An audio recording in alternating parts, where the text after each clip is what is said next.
Et pour discuter de tous ces sujets, j'ai le plaisir d'accueillir Stéphane Carcillo. Bonjour Stéphane, bonjour. Vous êtes responsable de la division Revenu-Travail de l'OCDE, professeur associé à Sciences Po.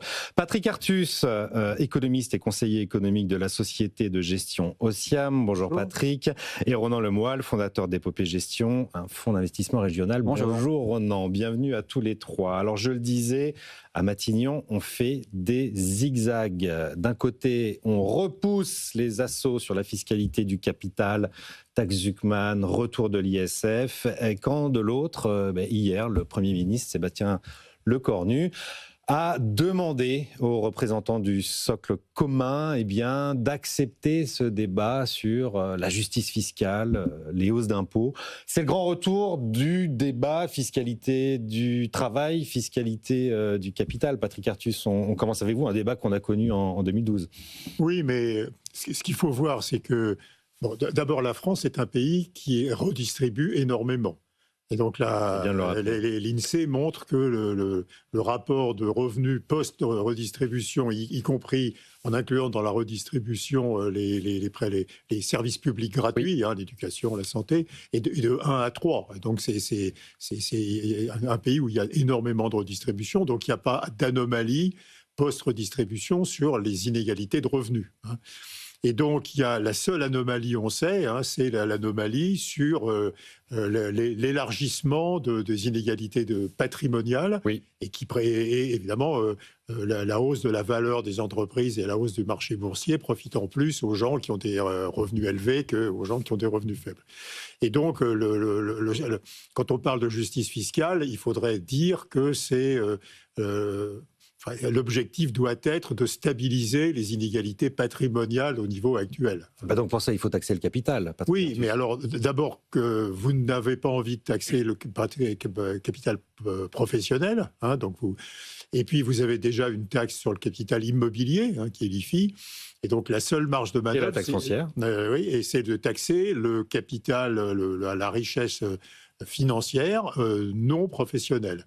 Et là, ça raterait plutôt sa cible, parce que ça ne réduirait pas les inégalités de patrimoine, qui sont des inégalités qui sont à l'extrême de la distribution des patrimoines. Parce que les gens qui ont des patrimoines très élevés, c'est essentiellement du patrimoine professionnel, c'est-à-dire c'est du patrimoine d'entreprise.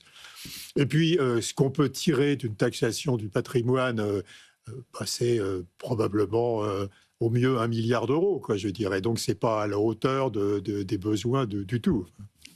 La fiscalité du capital, c'est votre sujet. On parle d'une hausse de 6 points ce matin, de la flat tax éventuellement, du prélèvement forfaitaire unique sur les revenus du capital. Dans une société de gestion comme la vôtre, ça joue beaucoup. Alors, je voudrais rappeler quand même... Quelques conséquences, j'imagine. Ronan Lemoyle. Quelque chose qui me vient à l'esprit ces derniers jours quand je vois tous ces débats, c'est de me dire que finalement, en France, on débat beaucoup de la fiscalité pendant que d'autres préparent pas mal l'avenir ailleurs. Je pense aux États-Unis ou aux Chinois. Là, je le dis juste d'un mot parce que c'est vrai qu'on est focalisé sur ces sujets et on oublie que finalement, le vrai sujet, c'est comment on arrive à avoir une feuille de route de croissance, de développement, dans laquelle, cette feuille de route, on a inclus la fiscalité. Parce que le vrai sujet qui, moi, me dérange aujourd'hui, c'est quoi ? C'est qu'en fait, on fait des petits jeux, effectivement, de tirer des bords. Moi, qui suis breton, ça me parle, tirer des bords, effectivement. Mais en l'occurrence, on tire des bords sans avoir vraiment le sentiment qu'on a une visibilité sur le projet que ça supporte, ça sous-tend. C'est quoi le projet ? C'est quoi le projet pour le pays ? C'est quoi le projet économique qui supposerait... La justice fiscale. Oui, mais justement, c'est pas un projet. D'abord, c'est pas un projet pour 2 raisons. D'abord, la justice fiscale en tant que telle, même si on peut tous espérer, effectivement, et on vient de le dire à l'instant, que les moins bien traités s'en sortent mieux par les systèmes de redistribution, c'est pas un projet pour la France. Et donc, moi, ce qui me gêne là-dedans, c'est qu'il n'y a pas de projet, point numéro 1. Deuxièmement, c'est qu'on oublie souvent, effectivement, qu'il faut traiter les inégalités par une taxation sans doute plus importante des hauts patrimoines non professionnels. Mais qu'en même temps, il ne faut pas oublier que cet argent, il ne dort pas forcément. C'est un peu tout le débat. On croit, en fait, on oppose le capital et le travail en oubliant que le capital, encore plus aujourd'hui, j'ai envie de dire qu'il y a peut-être 200 ans, c'est de l'argent qui ne dort pas forcément, qui est investi dans les entreprises, investi dans les outils de production, oui. Et qui donc crée de l'emploi indirectement. Donc taxer de trop le capital, c'est prendre le risque de détruire ou de ne pas créer les emplois de demain.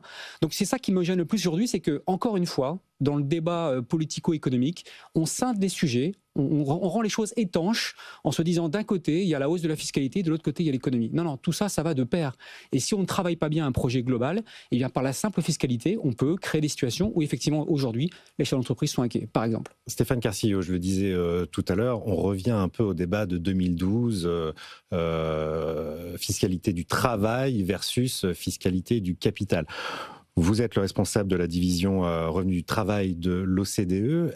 Quelle est l'évolution entre ces deux sources de revenus finalement depuis quelques années? Est-ce que les revenus du travail ne rapportent plus assez? Est-ce qu'il y a une véritable inégalité entre les deux? Alors, non, les revenus du travail, ils suivent la productivité globalement. Donc, je pense que ce qui est très important de comprendre, c'est que dans une situation en France, mais aussi dans les autres pays développés, où la productivité, les gains de productivité ralentissent, ça crée énormément de tensions. Parce qu'en fait, on finance notre modèle social sur cette productivité, parce qu'on taxe les salaires, et donc on a des besoins croissants de protection sociale avec le vieillissement démographique, retraite, santé évidemment, et on voit bien que les besoins augmentent, mais les revenus ne suivent pas. Et donc on a un sujet qui est important. Donc on a tendance effectivement à alourdir la fiscalité pour financer ce modèle, sans penser aux autres sources d'économie ailleurs dans les dépenses publiques qui permettraient d'avoir un modèle qui soit viable. Et dans le même temps, on a ce sujet de justice, c'est-à-dire que non seulement on a besoin de plus taxer, on ne sait pas où taxer plus le capital. Le travail, on taxe déjà énormément en comparaison internationale en France que dans d'autres pays, notamment les cotisations patronales sont très élevées. Mais on a aussi un système très redistributif. Patrick Artus l'a rappelé, sans doute un des plus redistributifs. La France est un des pays dans lesquels la différence entre les revenus bruts tirés de l'activité et du marché du travail et les revenus nets après impôts et redistribution est le plus important. Donc la France fait un travail incroyable de redistribution et de réduction des inégalités post-transfert. Et ça, du coup, c'est un peu...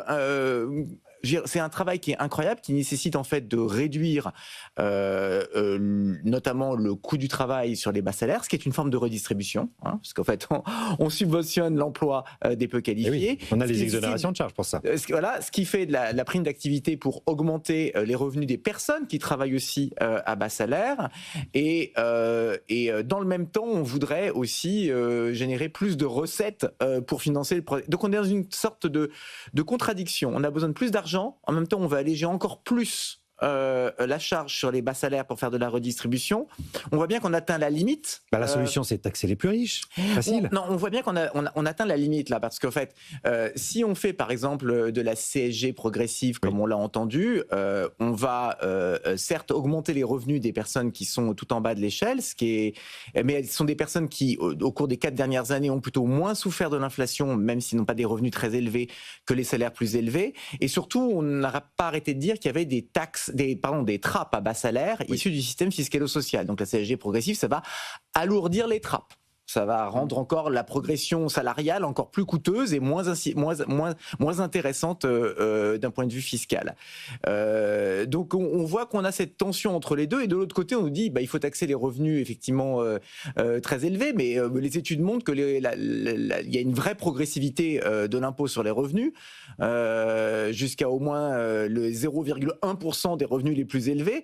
C'est vraiment au-delà que le problème se pose. C'est vraiment sur des personnes qui ont des revenus très très très très importants et qui du coup passent par des holdings familiales. Donc on est sur un sujet assez différent. Très limité. Et puis en fiscalité, on le sait, pour que ça rapporte, il faut taxer là où ça fait mal. Et là où ça fait mal, c'est là où il y a le plus de monde.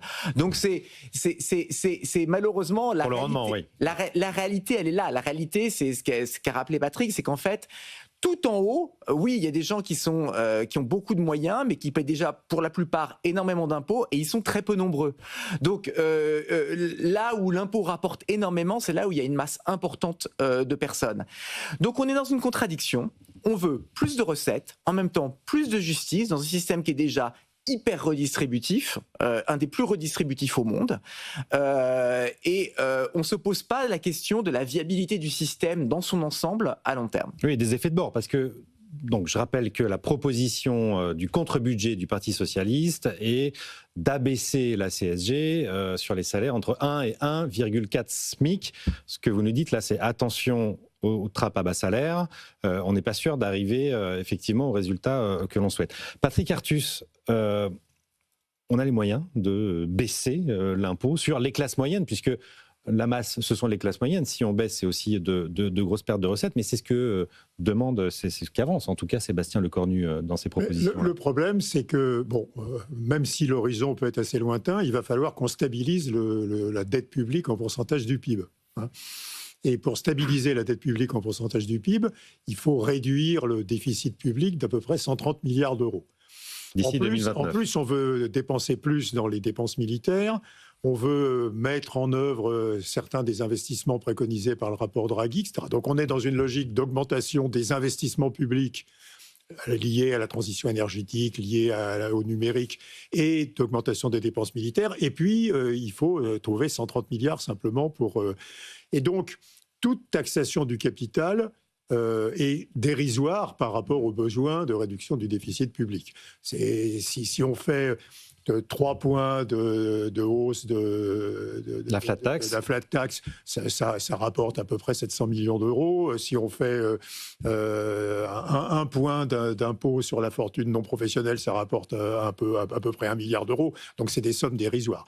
Et donc les enjeux sont vraiment pas là. Ce que vous nous dites, Patrick Artus, c'est que c'est pas en augmentation, en augmentant la fiscalité du capital qu'on va résoudre notre problème de déficit. L'enjeu, c'est comme l'a rappelé Stéphane, si nous avions gardé les gains de productivité, même modestes, qui étaient autour de 1% par an en France, qu'on avait jusqu'en 2016, on aurait déjà... la productivité a baissé de 2% entre 2019 et 2025. Ouais. On aurait 7-8 points de PIB en plus.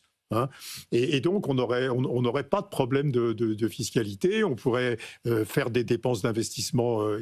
Et donc, le premier objectif, ça serait de faire monter le taux d'emploi et de faire monter la productivité. Les solutions pour ça, Stéphane Carcier, vous êtes spécialiste de l'emploi. Qu'est-ce qui manque pour qu'on rétablisse la dynamique de la productivité et du taux d'emploi en France ? Alors, sur le taux d'emploi, on connaît les marges de manœuvre en France. C'est l'emploi des seniors, donc c'est les réformes des retraites et tout ce qui accompagne les réformes des retraites pour permettre aux seniors de se maintenir en emploi. C'est l'emploi des jeunes, sur lequel on a vraiment encore des progrès à faire, et notamment l'adéquation des compétences des jeunes avec les besoins des entreprises, qui font qu'aujourd'hui, l'insertion elle est trop lente, et pour un certain nombre d'entre eux, il y a trop d'allers-retours vers le chômage. Dans la situation dans laquelle on est démographique, il ne devrait pas y avoir cette situation. Malgré la hausse de l'apprentissage ? Oui, parce que l'apprentissage, ça concerne un certain nombre de jeunes, mais il y a beaucoup de jeunes qui sont dans les lycées professionnels dont la qualité est très inégale, on va dire, sur le territoire, et donc il y a beaucoup et puis à l'université aussi, je veux dire, il y a des formations qui sont pas du tout en adéquation avec les besoins des entreprises, donc il y a vraiment un travail à faire là-dessus. Donc sur le taux d'emploi, c'est assez clair la voie à suivre. Sur la productivité, c'est beau. Est-ce qu'on la suit ? Pardon, mais c'est assez clair. Mais est-ce qu'on la suit ? Alors oui, il y a eu des réformes. Les bons outils. Non, alors les réformes, elles sont vraiment en cours. Il faut les approfondir. Sur la réforme des retraites, on voit bien qu'on a encore du rendement sur cette marge-là en termes de taux d'emploi. Là, on parle plutôt de revenir à 62 ans. Oui, alors là, écoutez, en tout cas, la tendance des dernières années, et je pense que la réalité s'imposera à tout gouvernement, c'est qu'à un moment donné, même si l'âge revient à 62 ans, la durée de cotisation va devoir continuer à augmenter. Ouais. Donc il y a une sorte un peu d'hypocrisie, c'est-à-dire qu'on va vous dire à 62 ans vous pourrez partir, mais il faudra avoir travaillé 47 ans. Donc je pense qu'il y aura une réalité quand même qui va s'imposer. Et pour le coup, c'est un dispositif sur lequel on a encore des marges de manœuvre par rapport à nos voisins qui ont des taux de départ à 65 voire 67 ans en Europe. Sur les jeunes, on a beaucoup de marges de manœuvre, je pense, pour améliorer les choses encore. L'apprentissage a été ça a coûté très cher, mais en tous les cas, ça a coûté 10 milliards d'euros. Ouais. Ça a ancré l'apprentissage dans les entreprises à tous les niveaux. Ça a aussi un peu changé l'image de l'apprentissage, donc c'est positif, mais on a encore beaucoup de marge de manœuvre. Sur la productivité, c'est beaucoup plus compliqué, parce que la tendance à la baisse de la productivité, elle est vraiment très multifactorielle. elle joue sur elle est influencée par un manque d'investissement des entreprises. Vraiment en premier, je pense qu'en premier lieu, on peut dire ça. Hein.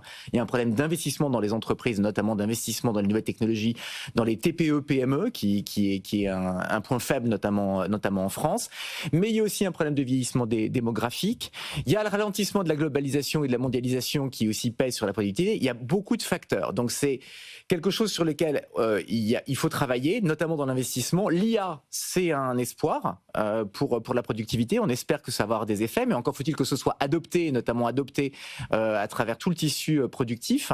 Ça peut avoir des effets. Mais je crois que ce qu'il faut vraiment garder en tête, c'est qu'il faut, effectivement, quand on regarde les grosses masses, le taux d'emploi, la productivité, c'est ce qui va nous permettre de financer nos investissements du futur et notre protection sociale. Ça, c'est la sortie par le haut. Si on augmente les impôts, je pense, ce qu'il faut se souvenir des crises passées, c'est que quand on augmente les impôts, on ralentit la croissance pour les 10 prochaines années qui suivent. Et donc, dans les ajustements budgétaires qui ont bien fonctionné au cours des crises des 20 ou 30 dernières années, ou 40 dernières années, ce sont des mix dans lesquels l'essentiel de l'effort est fait sur les dépenses qu'on essaie de diminuer, et on augmente un peu les impôts aussi en parallèle. Mais si on fait un mix dans lequel on fait l'essentiel de l'effort en augmentant les impôts et en diminuant un peu les dépenses, en fait, ça pèse sur la croissance pendant les 10 années qui suivent. Et ça, c'est vraiment quelque chose qu'on ne peut pas se permettre en France aujourd'hui parce qu'on a déjà une croissance très faible. Et qu'on a déjà expérimenté en 2012, hein, avant de rentrer. Exactement, qu'on a déjà expérimenté en 2012.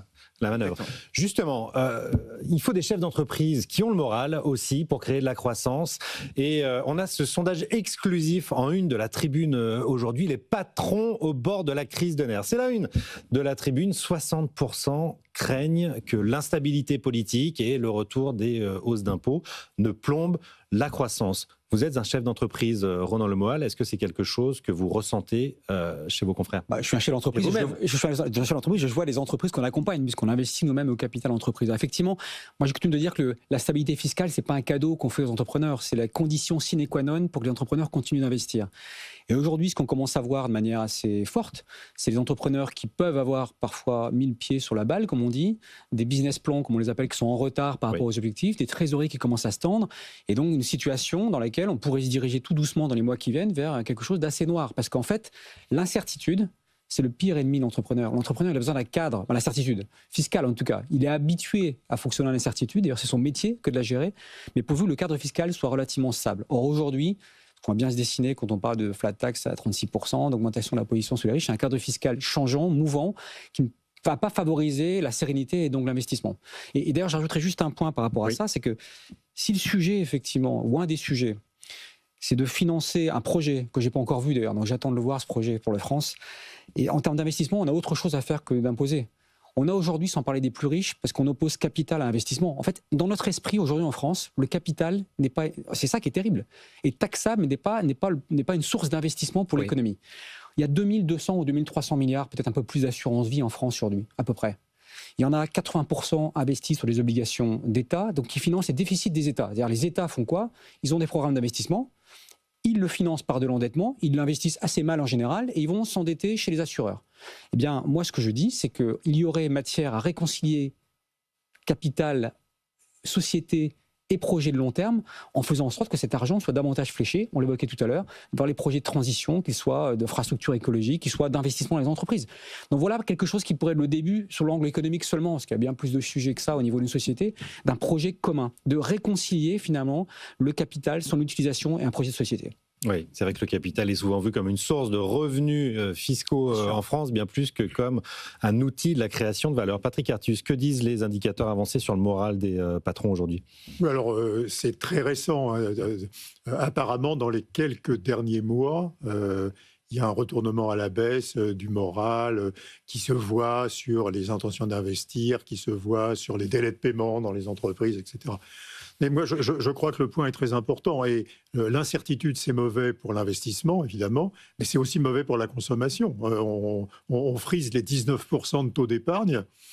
Alors, Le problème de l'épargne, c'est normalement, on a besoin de beaucoup d'épargne, parce qu'il va falloir faire quand même une partie des investissements préconisés par Mario Draghi. Et c'est ce qui permet de s'endetter. Voilà, et en gros, Draghi nous dit c'est à moitié à la charge du secteur public, moitié à la charge du secteur privé. Et donc, on a besoin de beaucoup d'épargne pour financer ces investissements. Mais le problème, c'est d'abord l'allocation de l'épargne. Les Français ont une aversion pour le risque sur leur placement financier très élevé, et donc ils investissent, ils mettent leur épargne essentiellement dans des produits bancaires ou dans l'assurance vie, et pas dans des produits risqués. Et donc, c'est aussi une question d'âge de ceux qui détiennent le capital ? Non. D'abord, contrairement à une idée répandue, plus vous êtes vieux, plus vous prenez du risque avec votre épargne. Oui, la part des actions croît avec l'âge.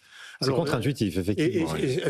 C'est compréhensible parce que quand vous êtes vieux, en général, vous percevez une retraite et vous n'avez pas de risque de revenu. Donc, vous pouvez prendre plus de risques avec votre épargne. Mais la part des actions est croissante avec l'âge.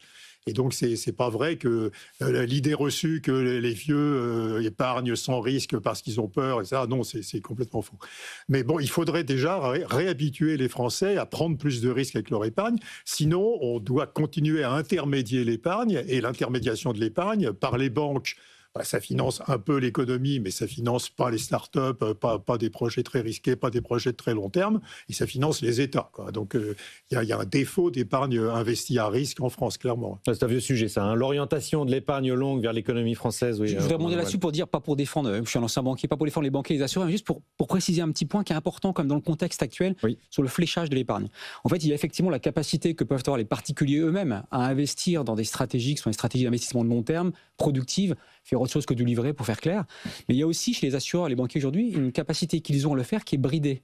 Elle est bridée, il faut le savoir, je ne veux pas mettre en cause les accords BAL 3 ou Solvabilité 2, mais Solva 2, par exemple, qui quelque part régule les assureurs, est un cadre réglementaire, je fais la version simple, qui aujourd'hui fait peser tellement de charges en capital sur l'investissement dans les entreprises, dans les infrastructures, dans tout ce qui est productif, que finalement les assureurs qui sont rationnels, ils sont rationnels parce qu'eux, ils gèrent un coût pour rendement risque aussi. Ils vont investir davantage sur du papier de dette que sur ces investissements-là. Donc je pense qu'aujourd'hui, moi j'ai souvent d'ailleurs appelé ça l'effet Big Mac, c'était avant de prendre des médicaments anti-cholestérol, on arrête de manger de Big Mac. Oui. Avant de baisser les taux très très fortement, comme la BCE a fait quelques années, on aurait pu desserrer légèrement la bride sur le cou des assureurs pour qu'ils investissent davantage dans les entreprises et actifs risqués, ce qui aurait permis de flécher l'épargne, en tout cas l'épargne qui est gérée par les assureurs, ailleurs.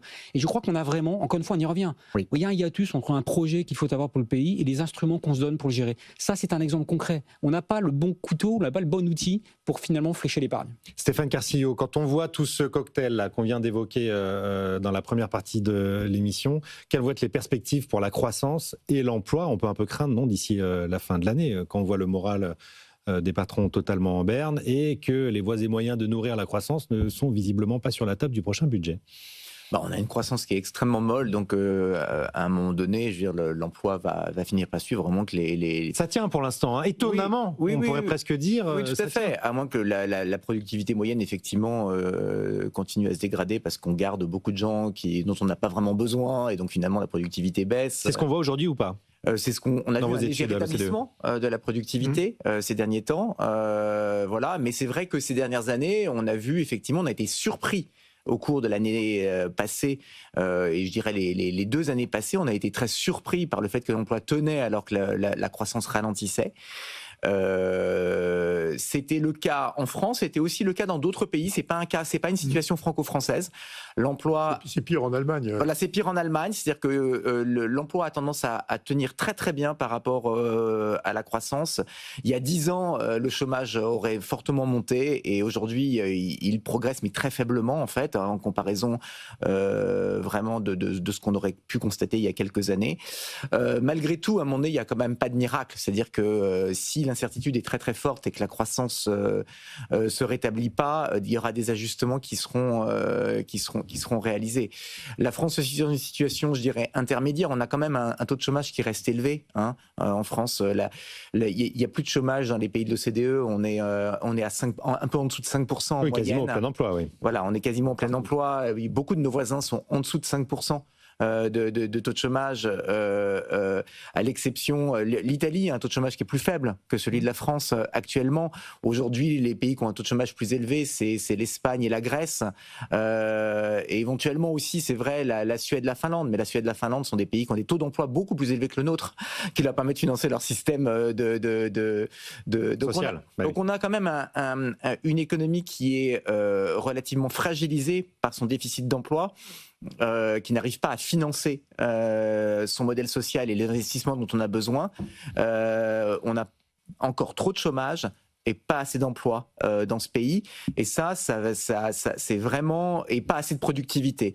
Et donc là, on voit les gros enjeux structurels, et on voit qu'il y a une tension entre ces enjeux structurels et l'ajustement budgétaire à court terme, qui est conjoncturel, qu'il va falloir faire. Et donc toute la tension, en fait, dont on se discute tout à l'heure, c'est là, en fait. C'est qu'est-ce qu'on a comme vision structurelle à long terme de ce qu'il faut faire, et comment on fait notre ajustement budgétaire à court terme pour que ce soit compatible avec ce dont on a besoin pour le long terme, c'est-à-dire de l'investissement, de l'éducation, de la formation, plus de personnes en emploi. Voilà d'excellentes pistes pour travailler sur le prochain budget. J'espère que le message est passé.